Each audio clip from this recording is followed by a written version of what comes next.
பரிசுத்த நாமத்திலே ஸ்தோத்திரம். இந்த நாளிலே உங்களை சந்திப்பது மிகுந்த மகிழ்ச்சியாக இருக்கிறது.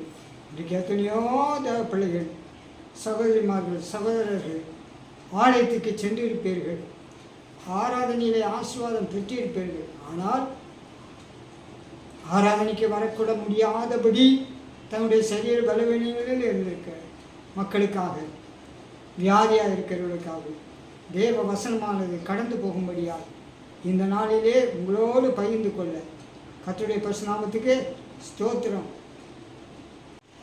அன்பார்ந்த தேவ ஜனங்களே, காலத்தையும் நேரத்தையும் வீணான காலங்களிலே கழித்து கொண்டிருக்கிறோம்.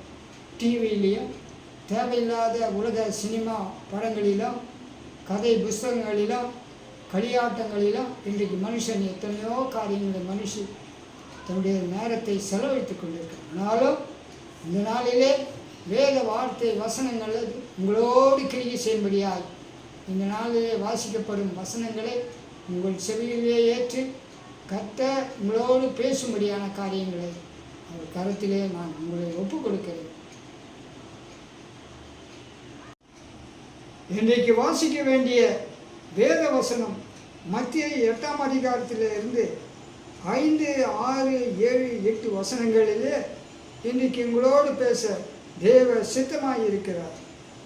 அன்பு பிள்ளைகளே, இயேசு கப்பர்நாகூமிலே பிரவேசித்த போது 100க்கு அதிபதி ஒருவன் அவரிடத்திலே வந்து 100 பேருக்கு அவன் தளபதியாய் இருக்கிறான். அந்த மனுஷன், ஆண்டவரே, என் வேலைக்காரன் வீட்டிலே சின்னவாதமாய் கொடிய வேதனைப்படுகிறான் என்று அவரை வேண்டிக் கொண்டான். அதற்கு இயேசு, நான் வந்து அவனை சுஸ்தமாக்குவேன் என்றார்.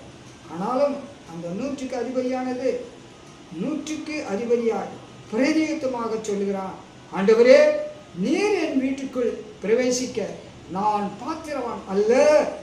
ஒரு வார்த்தை மாத்திரம் சொல்லும், அப்போது என் வேலைக்காரன் சுஸ்தமாவான்.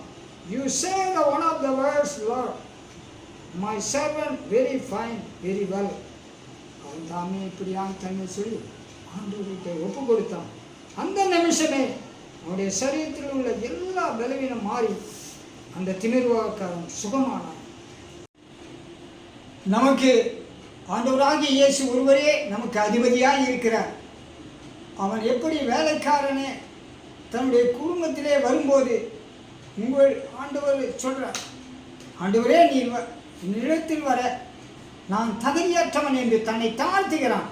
நம்முடைய வாழ்க்கையிலே நாம் சில காரியங்களை ஆண்டவருக்குள்ளே நம்மை தாழ்த்தி நம்முடைய நேரங்களை காலங்களையும் ஆலயத்துக்கு போக முடியல என்ற கவலையும் மறந்து இருக்கும் இடத்திலே இருந்து என் அன்பு தேவப்பிள்ளைகளை ஆண்டவரோடு உறவாடுங்க.